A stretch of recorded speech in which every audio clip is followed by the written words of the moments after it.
आटपाडी भूमी अभिलेख कार्यालयामध्ये कामकाजाच्या वेळेत शुकशुकाट. भारत पाकिस्तान सीमेवर लढण्यासाठी तर गेले नाहीत ना?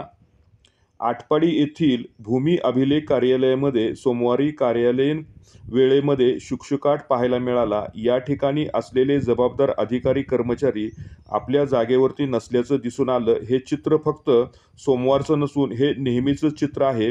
तालुक्याच्या विविध ठिकाणाहून सामान्य नागरिक आपल्या जमिनीची समस्या घेऊन येत असतात. मात्र या ठिकाणी आल्यानंतर येथील अधिकारी कर्मचारी भेटत नाहीत आणि भेटलेच तर कामही करत नाहीत. त्यामुळे तालुक्यातील सामान्य नागरिक परेशान आहेत.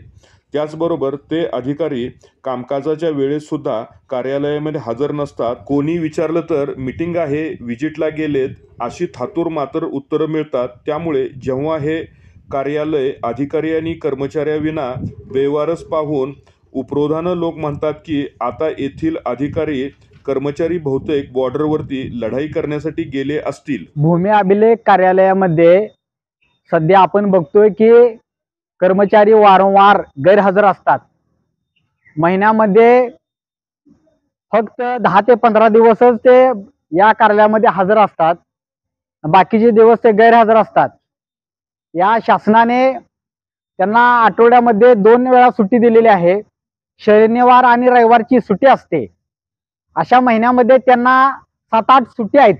तरी सुद्धा हे भूमी अभिलेख कार्यालयातील अधिकारी आणि कर्मचारी हे जर आठवड्याला दांड्या मारतात, सुट्ट्या मारतात. मी आजारी आहे, माझा मेडिकलचा प्रॉब्लेम आहे, माझी मीटिंग आहे, ह्याव त्याव कारण काय पण सांगतात आणि हे गैरहजर सतत या कार्यालयामध्ये असतात. त्याच्यामुळे या आटपाडी तालुक्यातील माझ्या नागरिकांना या शासकीय कार्यालयामध्ये मोजणीसाठी तसेच उतार्यासाठी अनेक शासकीय डॉक्युमेंटसाठी कागदपत्र काढण्यासाठी शासकीय कामकाजासाठी त्यांना त्रास होत आहे. अशा परिस्थितीमध्ये या नागरिकांना वारंवार त्या कार्यालयामध्ये हेलपाटे मारावे लागतात. परंतु हे अधिकारी भ्रष्ट अधिकारी, त्यांना काम करायचं नाही. हे काम चुकार अधिकारी सतत गैरहजर असतात. जरी कामावरती आले तर कामाचे ह्यांना काम काही जमत नाही, ऑनलाईन झाले, हे झाले, असे अनेक कारण सांगतात आणि लोकांचं जे काम आहे, शासकीय काम आहे, ते वारंवार टाळाटाळ करतात.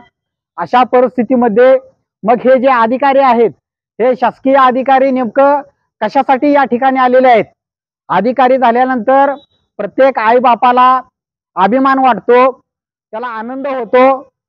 पोरगा अधिकारी झाल्यानंतर आपण बॅनर लावतो, फटाक्या वाजवतो, पेढे वाटतो. परंतु हेच अधिकारी या शासकीय खुर्चीवरती बसून नागरिकांना जर त्रास देत असतील, नागरिकांना त्यांच्या जी काही सेवा आहे त्या सेवेचा मोबदला देत नसतील, त्यांना अडवून थटवून त्यांच्याकडनं जर पैशाची मागणी करत असतील, पैसे घेत असतील, त्यांना जर त्रास देत असतील, तर मग हे नेमके अधिकारी कशासाठी आहेत? फक्त स्वतःचं घर भरण्यासाठी, स्वतःचा प्रपंच करण्यासाठी, मोठमोठ्या बिल्डिंगे बांधण्यासाठी, साडी माडीमध्ये फक्त राहण्यासाठी हे फक्त अधिकारी झालेत का? अधिकारी म्हणजे या जनतेवरती अधिकार गाजवण्यासाठी, हिटलरशाही प्रवृत्तीने वागण्यासाठी हे अधिकारी झालेत का?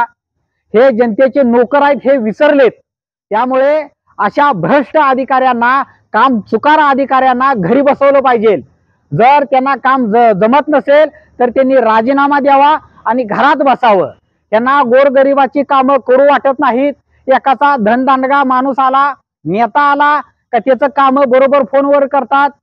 मग जर त्याचंच काम करायचं असेल, त्यांनी नेत्याच्या घरी कॅम्प्युटर घेऊन जावं, त्या नेत्याला पालटावं, पाठीवरती लॅपटॉप ठेवा आणि जो काही माऊस आहे, मऊ जागा लागते, ती त्याचा जो कोणी मालक असेल त्या मालकाच्या ढुंगणावरती माऊस ठेवावा, गारगार गारगार फिरवावा आणि तिथं लॅपटॉपचं काम करत बसावं. ते करून त्या अधिकाऱ्याला पण बरं वाटेल आणि जो कोणी धनदांडगा नेता इथं आहे, जो फोनवरती काम करतो आणि काम होत नाही सामान्य लोकांची, असं त्याला पण एकंदरीत बरं वाटेल. त्यामुळे अशा भ्रष्टाचारांचा या आम्ही संविधानिक पद्धतीने तीव्र निषेध करतो आणि येणाऱ्या काळामध्ये ही जर जमात सुधारत नसेल तर